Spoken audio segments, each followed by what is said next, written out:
Good morning, sunshines. Listen, I had to get on this morning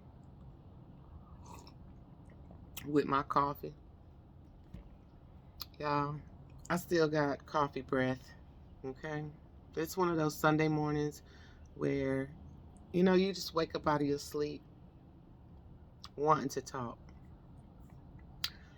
And because I've been on this little hiatus, I don't have anybody to talk to but you guys because all I do is get on YouTube and check stuff out, right? YouTube better than the news.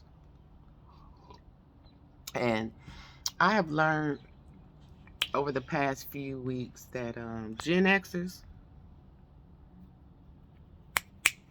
we need to wake up.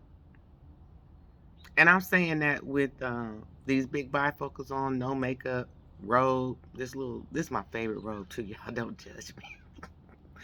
This robe so old, but y'all, this is a serious topic because Gen Xers, we getting left behind. And I hear a whole bunch of crying and whining and toxic work environments in our future with no Social Security. Okay. So for the past few years, we've witnessed more younger people getting rich. I mean, they make up probably 50% of the generational wealth in the last few years. Whereas us Gen Xers, we ain't even in the conversation. We lucky with our little 90, $100,000 jobs that we've been grinding at for the past 20 years. But anyway, um, we need to listen to these little millennials and how they tapping into some income because all this stuff is foreign to me. Um, I don't know about you, but as an older person, I went to college. I picked my career. I was in my career for 20 years, which was social work and mental health counseling, which drove me insane. I'll talk about that another time. Is how when you're in a helping profession and you go into like social work or something like in that area, how it's a high burnout rate for a reason. And don't let tragedy hit. Because if tragedy hits your life, how are you going to be able to help other people if you're going through something at the time? So I went into sales, and that we'll talk about that too. That was like my closer to one step to entrepreneurship. Because at least with sales, you generally work with commission. So it's kind of like a um, motivation to not have a glass ceiling that you cap out on. It's just as hard as you work, you know, kind of get the benefit off of your own effort instead of having somebody tell you what you're making every month. So that was cool. But now with the recession and everything going on, it goes up and down. You know, um, taxes go up, interest rates go up, and things like that, and it affects you in sales. So anyway, I had to get out of my comfort zone and do this video because I look at everybody on YouTube and they so polished, they so pretty, they got they makeup, they teeth white, all this stuff. Me, um, it's too much pressure. So I just want to get up here and when I feel it, okay? I don't want to have to prep, get my makeup and hair done and all that stuff. I'll never do this if that's the case. Wait till I get the right equipment and stuff like that. I'll never do it. I'll never do it. So I just wanted to wake up real early this morning and get this off my chest because something came to me and said, let me try to help these older people, these Gen Xers, have a little motivation to get outside of their comfort zone before you're forced to get outside of your comfort zone. Because I know a lot of people are getting laid off. A lot of people are getting close to retirement, trying to figure out what they're going to do next. Um, we've been working on a job just to pay us enough to keep us from quitting. And it's when you're pushed out of your comfort zone that you figure out, okay, this isn't it, right? Um, the older I get, I realize that life happens to the best of us. Um, we got to get up and move on. And I'm realizing that a lot of times when you're running from your calling, um, you'll find a lot of things keep happening, to you. It seems almost like your life is cursed or something. Like for me, I just kept having bad cycle after bad cycle. Everything was falling apart, failure after failure. It seemed like I could not find my way. I kept attracting bad relationships. I found myself like reading tarot cards and horoscopes, trying to figure out like what's going on. I was working my knuckles to the bone, but I still wasn't getting nowhere. It was like I would look around and see other people prospering, and they weren't working as near as hard as me. And I'm like, what am I doing wrong? Why me? And then I realized that the devil is here to kill and destroy. Okay, and a lot of times it was my fault because I was not listening to God's presence in my life.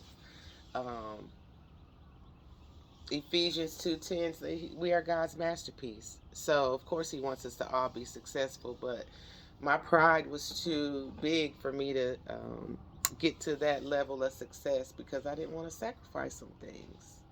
And once I, you know, rededicated my life and started getting closer to God, and I knew I needed Jesus in my life. Okay, so that's the first step to getting out of the comfort zone, is just surrendering to God, to Jesus.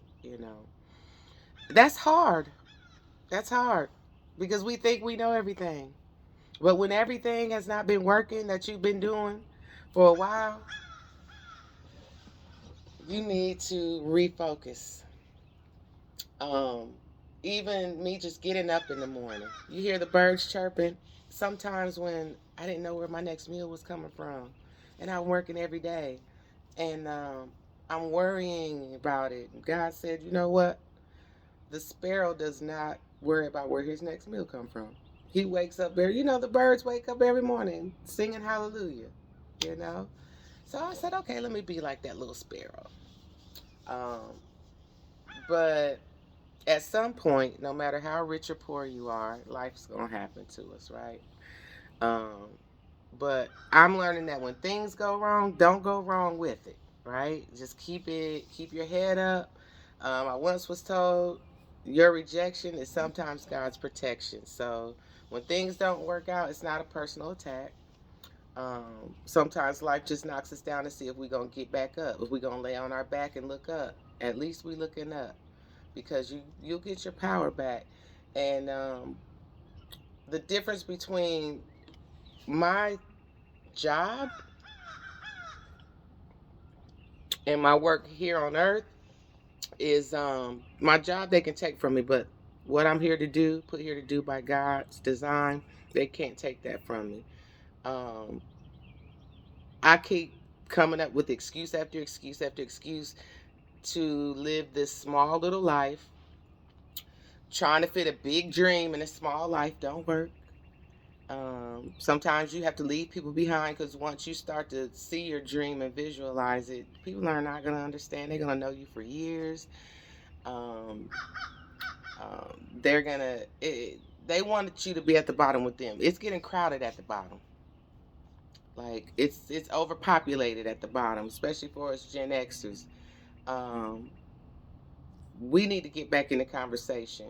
If you're like me and you listening to this, you must have a desire to do something different. And um, like me, if you have a calling in your life or something that is in your heart that you have been put here to do. Maybe you've been listening to speakers, going to seminars. Um, I've even paid for, coaching before. Something inside you is telling you that this is not it. Like me, you want to make an impact and a difference in the world. It's not fair that we work in our whole life to retire broke. And it's really hard to grasp the older that I get.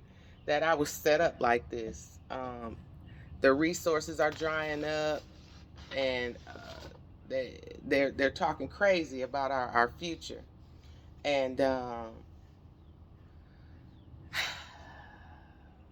we got to think outside the box, y'all. Um, we can work this job until we're retired, but then we're alive for another 20 years after retirement. Like Miles Monroe said it best, when you do the work where you are called to do, no one can take it from you. But, like I said, it's lonely at the top. Many people who are closest to you, they're going to try to keep you from reaching your highest potential. But we have to leave them behind and be selfish right now. Because if you look on these platforms and you see so many young influencers making tons of money off of this digital era, but we Gen Xers, we don't want to hear it. And my only concern is, how are they going to manage this money and this wealth that's being handed over? It's one thing to make a lot of money, but the key is, how you spend it, how you invest it. You reach a different tax bracket. You got to make sure that you're consistent to have longevity. And, you've seen a lot of rich people go bankrupt, and so that's another story. But how much are you willing to invest in yourself? I had to ask myself these questions. Have I gotten too comfortable being out here in my robe on a Sunday morning drinking my coffee, because I finally got a day off? Things are getting harder. Like I said, in sales, I made pretty good money normally. But with these hardships coming up, it's forcing me to become hungrier. Like, I'm wanting more. And you should never lose your hunger. See, us Gen Xers, we got comfortable because the baby boomers that raised us gave us a little bit. They had a little bit. So they were able to pass it on to us, and they, encourage us to go to school, get a degree and everything. Now you're looking back, and your bachelor's degree is almost like a high school diploma. You know, I have a master's degree, and they still want me to go back to school for more certifications, to get back in the field that I haven't been in for about 10, 15 years. I have to go back to school if I want to re-enter into that field. So which way do I want to go? Do I want to keep clocking in 9 to 5, or do I want to really find a way to um, learn new things? Like, I've been listening to a lot of people talk about, Bitcoin and, mining and all this different way of making money that these people are tapping into. But I don't want to do what I want to do for the money per se. I just want to listen to God's promises in my life, that I can do all things through Christ that strengthens me. No weapon formed against me shall prosper. Walk by faith, not by sight. I don't think you're ever too old to learn or ever too young to teach. So if you have a thirst for learning, find a way to get out of your comfort zone and listen to these new millennials. Man, I mean, if you're older and you've got your health, that's already a jump start, because your health is really your wealth. Because with all the money in the world, if you're not healthy, physically, mentally, spiritually, then your life is not going to be fulfilled, no matter how much money you have. Um, and you have to be prepared to receive the new opportunity. Like, if you have a goal in your mind to reach, and you've been thinking about for a long time, you got to start preparing now and start acting like it's already here. Like, for me, I'm building relationships to get ahead. People got to deal with each other. Like, we can't get away from that. um, so you build relationships. I provide a lot of my services for free. Like, if somebody needs me, I'm there for them. I'm not thinking of what I can make off of them. You know, figure out how you can volunteer, how you can, do things, because in those things that you're doing voluntarily wise, you'll be meeting people and being able to network together. Yes, you hungry to get those dreams and to get paid and all those things, but you have to get that out of your head and just step into your greatness and all the ideas and talents and gifts that you have. It's gonna help you, live a full life instead of dying with an empty soul, thinking, life is too short. No, life is long and drawn out if you refuse to do the work. But that's just my morning coffee rant this morning. Everybody has something that they were born to do. Work from your heart, not from your pocket. Declare your success and just get out your comfort zone. Start today. Have a good morning. It's official. You're awesome. That's what my mug says. So have a good morning.